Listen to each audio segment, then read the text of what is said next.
Hi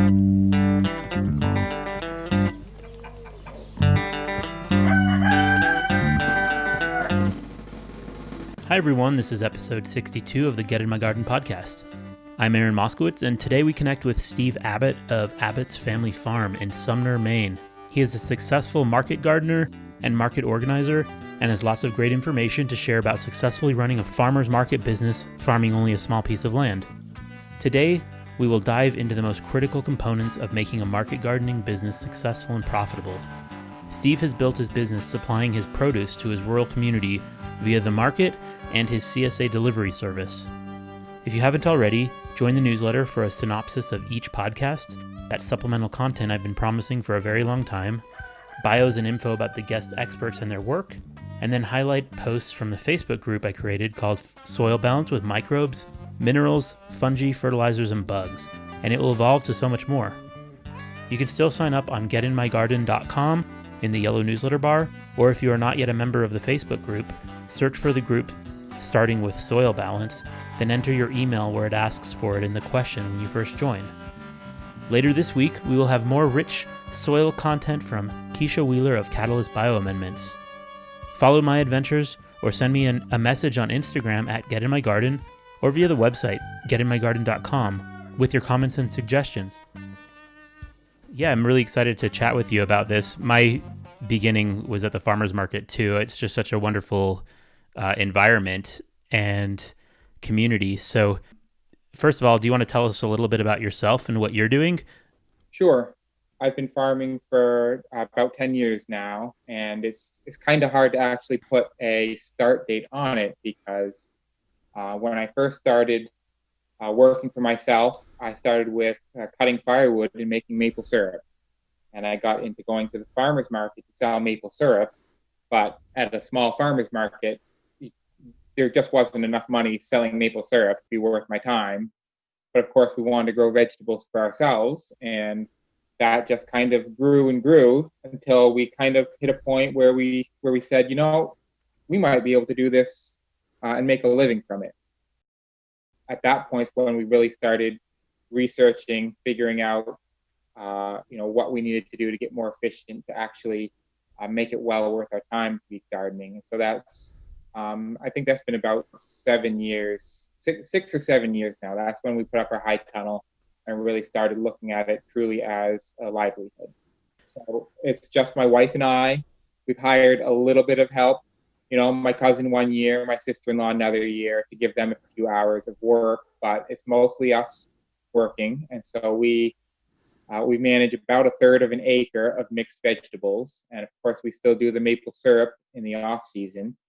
And we're definitely all about being as efficient as we can on a small space. We've been very happy with doing it this way and just seeing how much we can produce without having to till up a large area. That's awesome. I think that people are waking up to the fact that you don't really need that much land. And would you say that most of the farmers that you know are also on very small plots? In my area, it's pretty rural out here in Western Maine, and there aren't a lot of people doing what I am doing. But I would say that the few that I've met that are trying are often trying to do it on around an acre of land. If they're trying to do a market garden style, yes. Okay.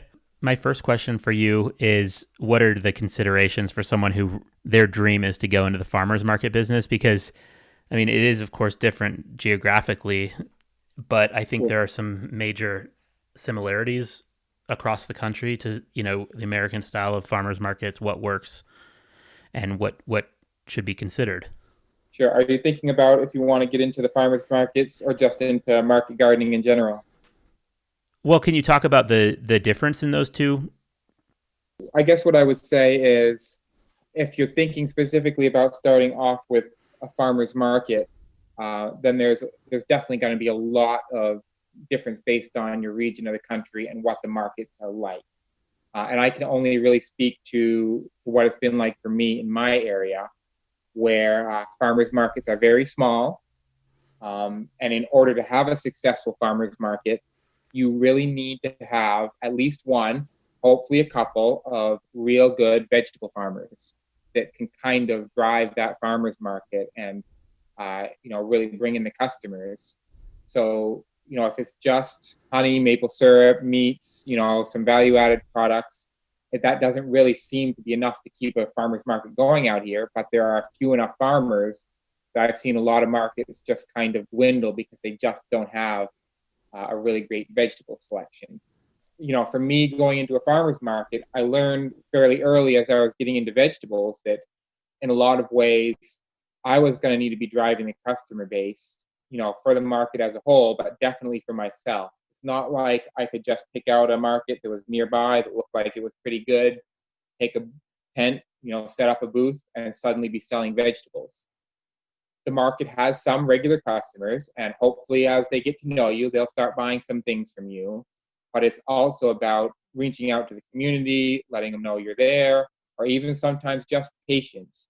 As people drive by and stop in once to see what the market's like, and you're there, you really need to try to start building a connection with them.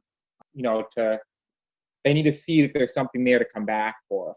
Mm-hmm. And if it's been a poor market in the past and been slow, you as a beginning farmer at a market like that might be actually developing the market, not just developing your own farm. And so that's what it was like for me at my primary market, where it had the market had kind of dwindled from what it used to be years ago, and that's just what I've heard from stories of what it used to be. And it was really me just identifying that the community seemed very supportive of farmers market. It's kind of a little bit of a vacation community, so there was more money available to be spent at markets. It just made sense for me to focus on that market as I want to develop my farm. Yeah, that's awesome. And how has that affected what you've grown? Did people change your strategy at all by their demand? Right. So that's definitely a big part. One of the things that you really need to have going into farming, you can't just say, I think I want to grow this and this and that, and that's going to work. I think especially for me, it's identifying what the market needs. So when I did start at this market, there was one other farmer. And so part of it was identifying what she didn't do or what she didn't do as well.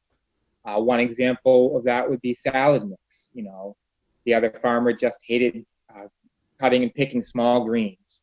She would do lettuce heads, she would do kale, but we're not going to mess with salad mix, spinach, arugula.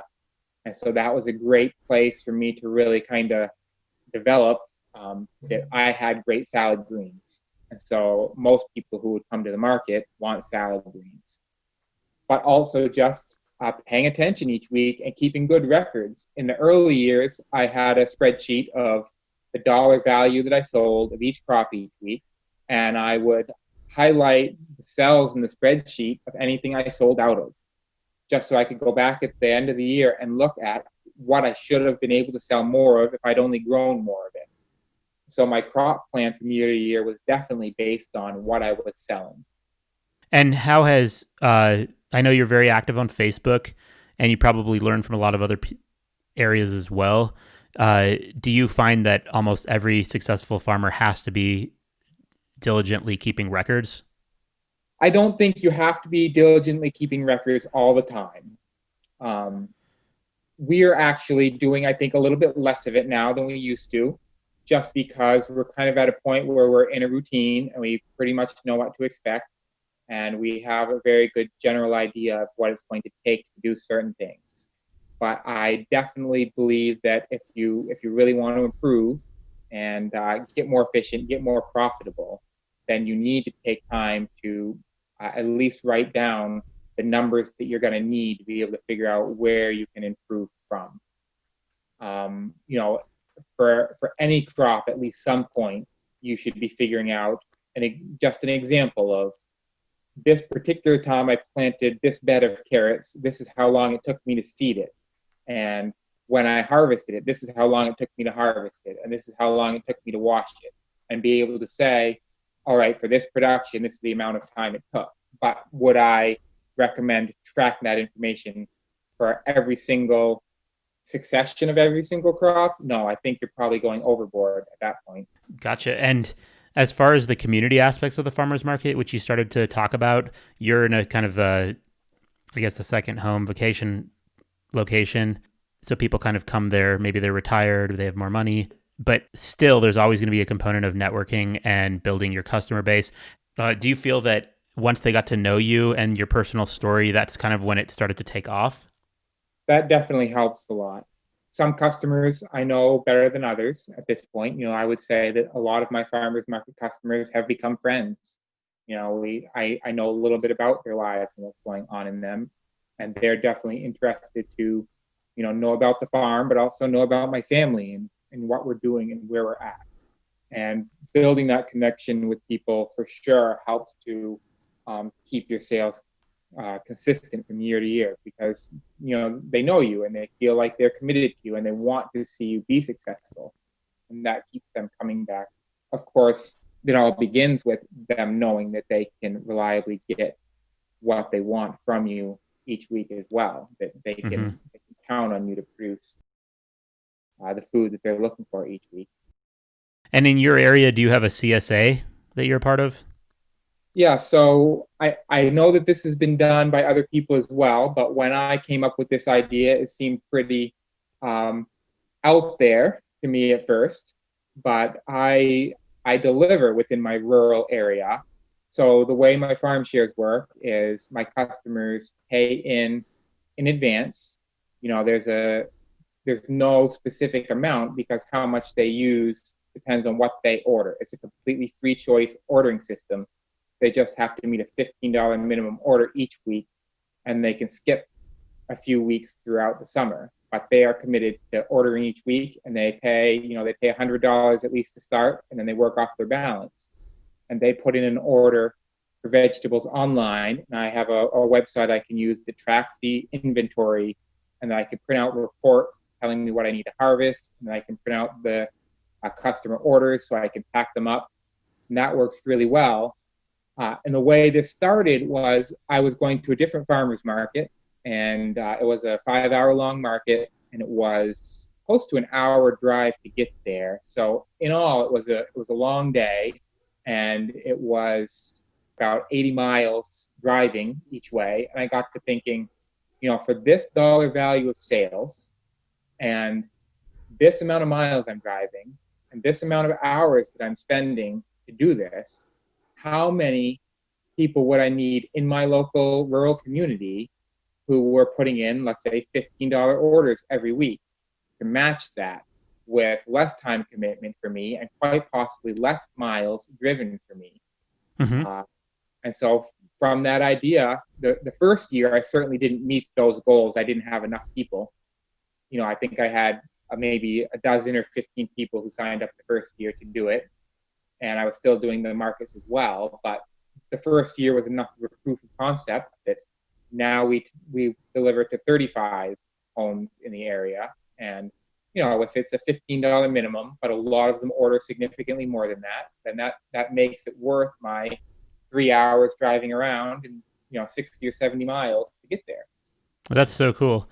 Is that all your produce, or do you have also relationships with some of your other friendly farmers? That's all my produce, yes. Wow, that's great.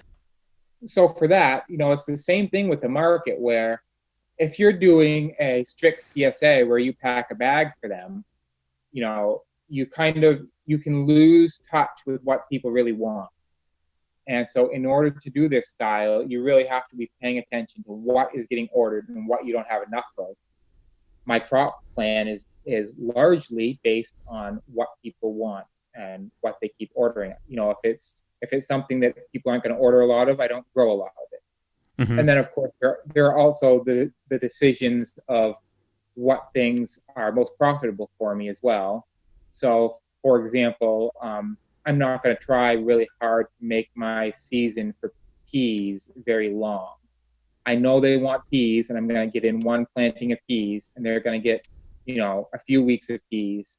But peas take a long time to pick, and I'm not making a lot. So I grow them so they'll get a chance at them. But I know there'd be greater demand if I could grow more, but they're not worth the time and effort for me to grow more, so I don't. It sounds like you're growing what your customers want, and you're also considering what is worth your time as far as picking and harvesting and planting and all that. But what about competition? Have you found, sounds like with your smaller farmers market, you said there was not that much competition, but in larger markets, I'm sure that there would be.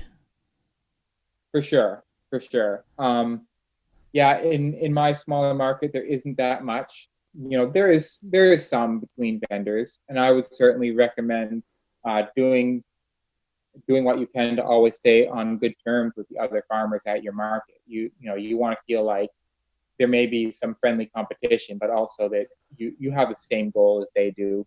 You want to make a living doing this, and it makes sense to kind of identify, what maybe they do really well that you're not going to, not really going to try to push to take their business away, but at the same time, you can identify what they're not doing as well that you're going to really go for. Thanks for listening.